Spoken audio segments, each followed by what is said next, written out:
Hey guys, this is Cholera SC, joined by Moletrap, and we're doing a dual commentary here on Game 6 of the Shinhan Bank Pro League All-Stars, played a few days ago, and this is going to be a really interesting 2v2 that we probably won't ever see again. A Terran and Protoss versus a Terran and Zerg. It's going to be DaezanG and Midas, DaezanG a Protoss player, Midas a Terran player, versus Leta, a Terran player, and NC Yellow. That's right, this is the real yellow here, no fake yellow, no Yarnak here. NC Yellow, old school Zerg player. For the second team, for Team Challenge. By the way, the first team is Team Passion. Yeah, really descriptive about who the players are going to be. And this is going to be on Hannibal. So we can expect, definitely a lot of options here for both of these teams. Here in blue at the 8 o'clock position is the Protoss player DaezanG on Air Force Ace. And definitely one of their best players on Ace. His ally is going to be Midas here at the 2 o'clock, so cross positions 8 and 2 are the first team, Team Passion. Midas, the Terran player, on SKT1. And here at the 12 o'clock location in white is Leta, a rising Terran star from OG and Sparkies, and his partner will be in orange at the 6 o'clock location, the Zerg player Yellow. Of course, very handsome and has probably the second biggest fangirl club other than Reach, of course, who has the biggest. No, just kidding. But I actually don't know. But both of them are actually quite popular with women in Korea, and it's not just for their StarCraft skills. It's for just being around forever and just being good people in general.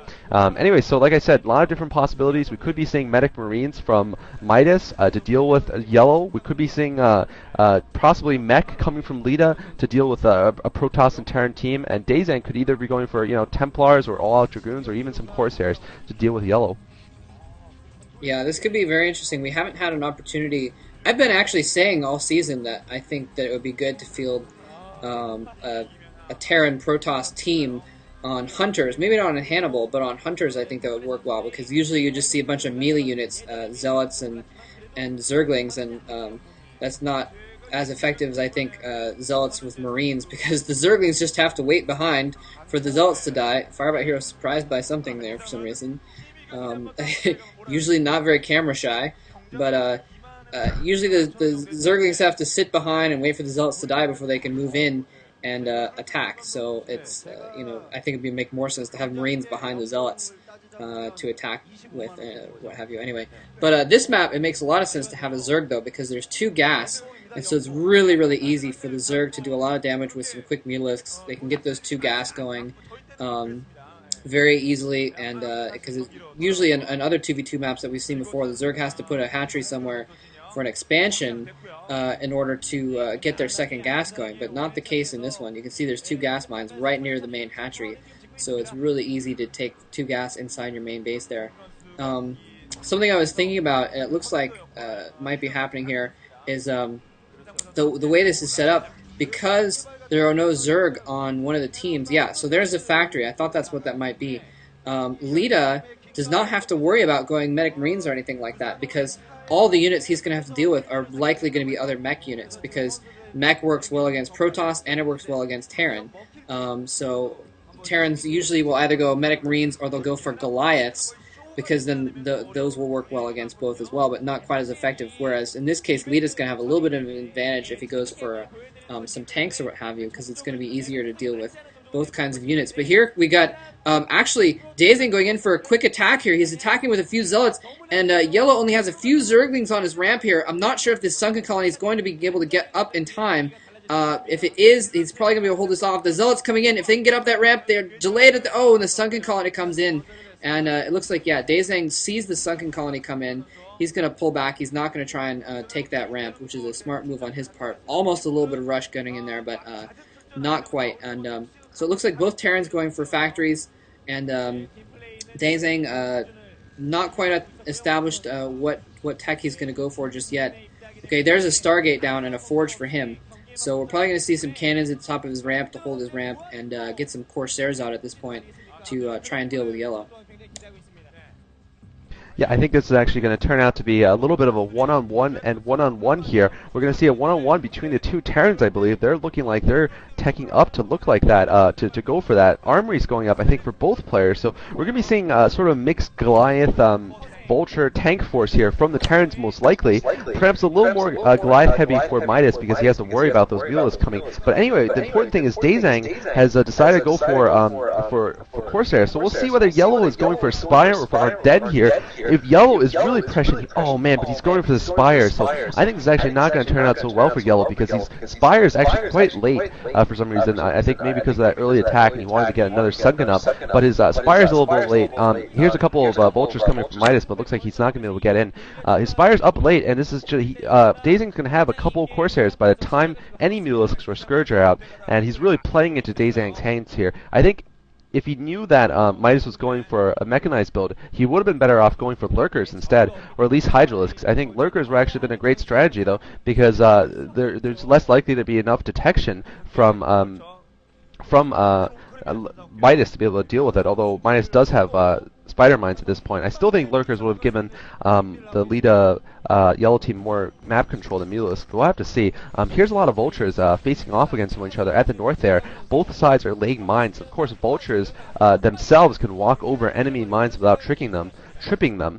Here's one Overlord's going to get killed off by the Corsairs of DaezanG. Like I said, DaezanG's probably going to have air superiority, throughout the entire game, I think, because it's just very hard for a Zerg off of one base to build enough air units to deal with mass Corsairs.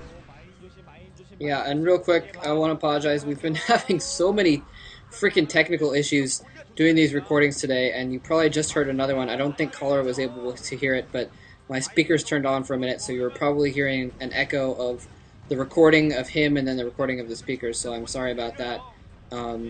But at this point, I'm not sure if I have enough time to go back and redo it. So, but in any case, yeah, I think that if it was two separate 1v1s, it's probably going to be more advantageous to DaezanG and Midas, because DaezanG's going to be able to pretty easily deal with the Mutalisks, with the air rather, that Yellow seems to have gone with his Corsairs. Although if he can pick off, if he's able to combine those Scourges with those Mulas, he might be able to take out the Corsairs pretty quickly, but no, there's some Goliaths there as well. And so basically, Yellow's air gambit is not going to pay off here at all.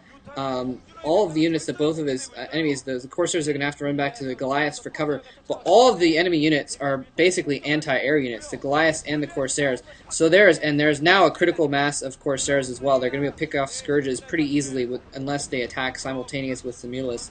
So basically, it's going to be a lot better for DaezanG to attack Yellow, and then the Goliaths. Well, I guess the Goliaths won't be doing as well if Leta has gotten more tanks or what have you, but it's still, in the long run, I think it's going to be more advantageous for DaezanG and Midas, unless Leta and Yellow do a little bit more teamwork. But Yellow's Mutalisk just getting hunted down brutally here at this point, and not able to accomplish very much at all. So Yellow's entire plan of attack for this game so far has not turned out to do much at all yet. I think he picked off maybe one SCV with those Mutalisks, maybe a Corsair that I missed, but in general, things not going well for Yellow. And Yellow has decided to switch to Hydralisks, as we see inside his base. Hydralisks are a decent answer to Protoss's build, but really they're not going to be good against the tanks and Goliaths of Midas, and Midas is now moving to the center of the map. As we can see, Yellow units everywhere, and Templar Archives going up for DaezanG.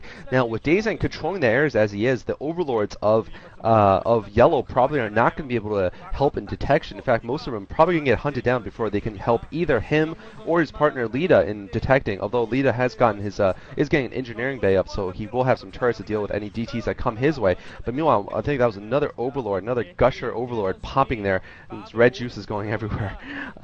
By the Corsairs, and I have used that analogy before. I like it for some reason. Overlord more tanks juice coming out for. I know, it just pops in your mouth. Love those candies. But yeah, tanks coming out for Leta, and Leta needs to get a lot of tanks. Meanwhile, look at this. DaezanG is actually sacrificing all of his Corsairs to pick off as many Overlords as possible inside of Yellow's base. He sacrificed, I think, five Corsairs there, and Yellow's typing something. I don't know what he's saying. He's like, I hope you enjoyed your trade or something, because he killed all of the Overlords in Yellow's base. But at this point, I think what he's trying to set up possibly is the DTs to come in. Yes, we are seeing DTs coming towards Yellow's base, so this extended Visu build could turn out to be very, very devastating for Yellow. Yeah, so here come the Dark Templar coming into attack here. He does critically still have that one Overlord there. He's just popped a couple more Overlords as well. But the DTs are in there picking off these Hydralisks. Hydralisks trying to move around so that they can't be targeted by the Dark Templar. Yeah, still no movement upgrade on those Overlords. So these Hydralisks are just completely out in the open. There's nothing that they can really do about it at this point. And except just kind of run around. And they're being met by some Goliaths as well and Vultures. So those Hydralisks really just kind of going for a stroll. I'm not sure why. Again, it's more difficult for the Dark Templar to target them there when they're moving. Maybe he's going to run back to his Overlords, but I don't know why he didn't just run back to the Overlords in the first place. But oh, the DT's nice. DT's pinning the Hydralisks against the ridge, but the Overlord coming right over the ridge there, managing to take that out. Leta doing a good job of getting a bunch of tanks out there and really owning Midas's tech, but Dark Templar running in there is going to do a little bit of damage. It's really, I think I'm going to have to give the advantage to Midas and DaezanG at this point because, like I said before, all of basically everything that Yellow has contributed to the game has been pretty much nullified so far. And here he's going in for a little bit of a Hydralisk attack, but those Hydralisks are going to get brutally pushed back as well.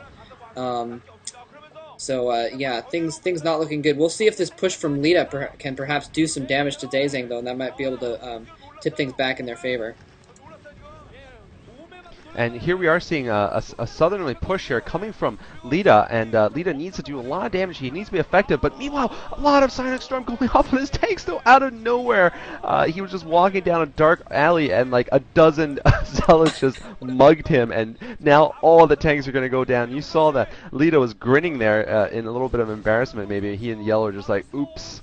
Yeah, we just lost the game. And here we're seeing the tanks getting mopped up here. It looks like a couple of Hydralisks have managed to rescue the tanks of Leta, but really, I think the damage was done. The attack force completely didn't do anything in front of DaezanG's base, and DaezanG stormed and Zealot rushed the hell out of it. So very, very nice play from DaezanG. I would give the MVP award of this 2v2 to DaezanG. Let's just look at the teammates laughing and having a good time, although they are getting their butts kicked right now.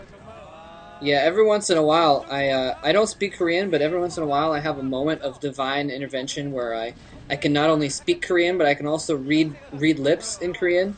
And right there, Leta was saying, "Oh my god, dude, we just got owned so bad," and Yellow was like, "Yeah, man, we lost this game." So that's what they were saying for anyone that was interested in what was going on in the booth there. And this Hydralisk here running into the Terran base and almost metaphorically getting completely and utterly destroyed by some tanks that were spawning there at the moment. And in the meantime, Midas also going in and setting up a counter mech containment on Leta. So Leta, it looks like, is going to lose his expansion. You can see on the minimap his command center is floating away. And Yellow still not able to accomplish anything against the mech here. He's got a last-ditch attempt with some Mutalisks here, actually, being countered by DaezanG, running in with a bunch of Zealots here, and Mad Zealot dashes have worked previously in the All-Star game, and we'll see if he can take down as much as Best did in his game against Luxury, but the Mutalisk doing a decent amount of damage, taking out some probes and causing a lot of distraction in DaezanG's base, but I think at this point it's too late, because Yellow loses all of his probes, all of his drones rather, to a storm there, and is going to lose his Mutalisks inside of his base to the Archon as well. So yeah, things just not going well at all. It looks like DaezanG and Midas are going to take this match after all. So yeah, and Leta's pretty much contained here as well. Things not looking good at all. And Yellow has actually managed to do some damage with these Mutalisks. Had Leta been like, had it been into contention between Leta and Midas, it might have possibly swung the game. But you know, at this point, it's really, and he's down to his last building. And what are they doing? Looks like Looks like DaezanG's letting him live here, so DaezanG's gonna allow Yellow to live with that one Hydra's Den, of course, being his last remaining building. It's possible that Yellow actually told him to do that, so now he can show off like, look, I've got 12 Mutas. Look at me, I'm gonna kill everybody. And he's gonna show off his Mutalist micro, but this is just prolonging the inevitable here. Not that there's anything wrong with that, especially in the All Stars match where anything is allowed. And here we are seeing the players have some fun. You know, it's not all serious business here. StarCraft is a game, and it is a great game to have fun with. So we're seeing at least the Yellow and Leta team having a good time here, although I have to say DaezanG played really well. He took care of Yellow the entire game, nullified Yellow's air completely, and he also ambushed the hell out of Leta's tanks, whereas I think Leta and Midas pretty much played an even game, except that DaezanG was more useful. And GG coming. There is a GG. That's funny. It's like something you'd see when you're playing a team game in a pub match on BNet. You're like, leave my last building so I can watch the rest of the game. And so that's what happened there. My partner was a noob. Yeah, exactly. Ally Vic. Not Ally Vic at the end. Not tactically the best move since the Mutalists were still alive, but at that point they had the game so wrapped up that it didn't really matter. So wow.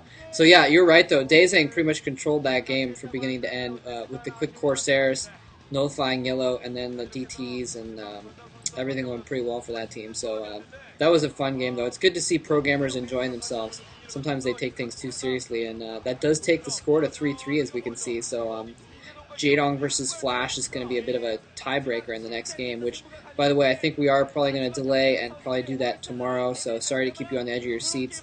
But we're going to wait and try and get Diggity in on that commentary at a later time. Okay, well, hope you guys enjoy these dual commentaries here from Moletrap and me. Like Moletrap said earlier, Game 1 will be casted by Diggity, and Game 3 was casted by me. On behalf of me and Moletrap, I think great games today, and stay tuned for the deciding game between obviously two greats, DaezanG and Flash, and maybe with a little bonus video at the end of the coaches playing, I don't know. GG.